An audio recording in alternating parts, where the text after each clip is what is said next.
Okay, so you do the 4 corners of your first one, and then on the next row you are folding each square in half one way to make a triangle, in half another way with a little finger crease, and then you're going to place it in position. You take one sequin pin and you push it in, and you take the other sequin pin and push that in. So on the first one you put your base colour down, and you've got to get 4 in so that it works, so that you can carry on down the egg. So it's just a bit of manipulation, and if you go by each sort of section is going to sort of cover a straight edge. Now don't worry too much, because you can re-alter these, but then your next row is then going to overlap as well into these.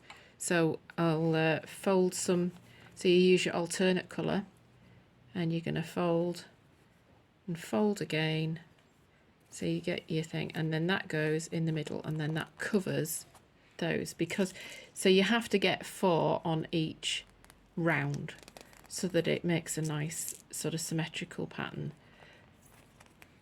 And don't worry if it does go wrong a bit, you can just sort of pull the sequin pins out and then reposition and repin. Also, what I quite like to do is to get the openings facing the same way. And when you get to the middle, you might find there's a little gap, but again, the next row will cover that, so don't worry about that.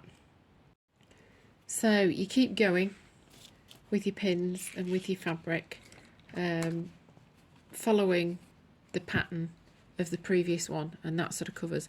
And when you get to sort of this end, you think, oh, I've nearly finished, but you have to get quite a small gap, so it may be that these sort of base ones sort of overlap.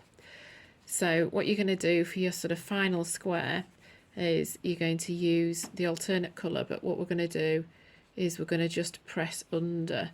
So you'd be better sort of doing it on an iron. So I'll go and press that under, and then I'll show you just how to attach the ribbon as well.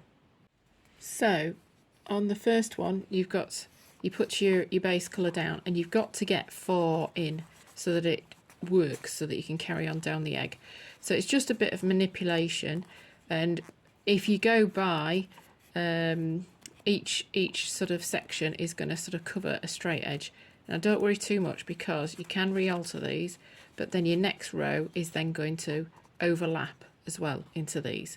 So I'll fold some, so you use your alternate colour, and you're going to fold and fold again, so you get your thing, and then that goes in the middle, and then that covers those, because so you have to get 4 on each round so that it makes a nice sort of symmetrical pattern. And don't worry if it does go wrong a bit, you can just sort of pull the sequin pins out and then reposition and repin. Also, what I quite like to do is to get the openings facing the same way. And when you get to the middle, you might find there's a little gap, but again, the next row will cover that, so don't worry about that.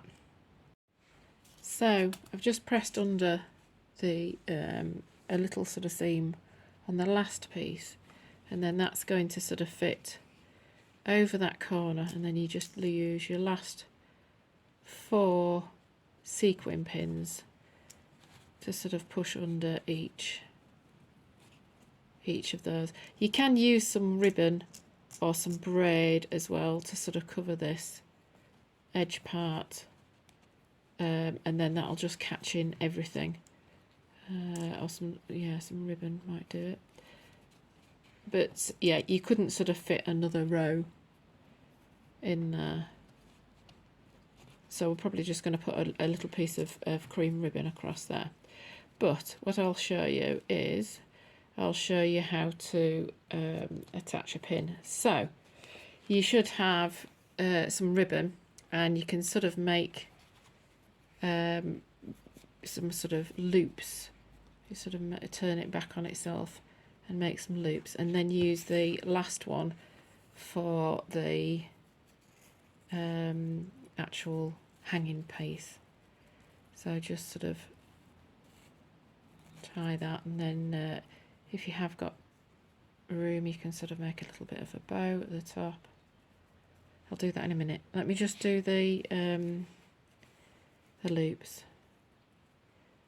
And these can be hung on like an Easter tree, or on little drawer handles or door handles, something like that. Something just to sort of give a bit of